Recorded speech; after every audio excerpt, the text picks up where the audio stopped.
సుహాస్ ప్రసన్న వదన movie ఎలా ఉందో ఇప్పుడు ఈ రివ్యూ వీడియోలో తెలుసుకుందాం. ఇంకా ఓపెన్ చేస్తే ముందుగా బేసిక్ స్టోరీ ప్లాట్ ఏంటంటే ఇందులో హీరోకి ఫేస్ బ్లైండ్నెస్ ఉంటుంది. తను ఎవరి ఫేస్ని గుర్తుపట్టలేడనమాట. అనుకోకుండా ఒకరోజు తన ఎదురుగా మర్డర్ జరుగుతుంది.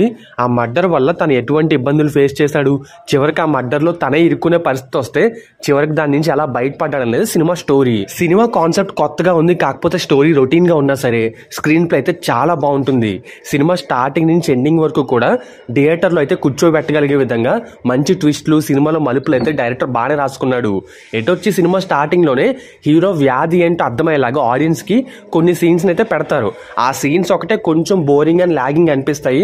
బట్ ఓవరాల్గా ఇంటర్వెల్ దగ్గర వచ్చే ట్విస్ట్, అలాగే సినిమా సెకండ్ హాఫ్లో కొన్ని మలుపులు, క్లైమాక్స్ ఇవన్నీ కూడా బాగున్నాయి. సూర్య క్యారెక్టర్లో సుహాస్ అయితే జీవించేశాడని చెప్పొచ్చు. ఇంకా నెక్స్ట్ మిగిలిన యాక్టర్స్ అందరి పర్ఫార్మెన్స్ కూడా చాలా బాగుంది.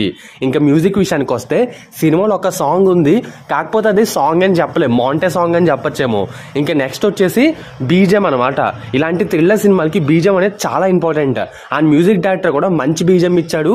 అండ్ ఎస్పెషల్లీ ట్విస్ట్లో వచ్చే చోట అయితే బీజం చాలా బాగుంటుంది. ఇంకా అక్కడక్కడ కొంచెం ప్రొడక్షన్ విషయంలో తగ్గారు, కాంప్రమైజ్ అయ్యారు అని అనిపిస్తుంది. బట్ ఓవరాల్గా చెప్పేది ఏంటంటే సినిమా అయితే బాగుంది. ఇది సీట్ ఎడ్జ్ థ్రిల్లర్ అని చెప్పను, కానీ ఒక మంచి థ్రిల్లింగ్ సినిమా చూసిన ఫీలింగ్తో అయితే బయటకు వస్తారు, అందులో డౌటే లేదు. ఒకవేళ మీరు సినిమాకి రేటింగ్ అని అడిగితే 2.5 out of 5 అని చెప్పొచ్చు.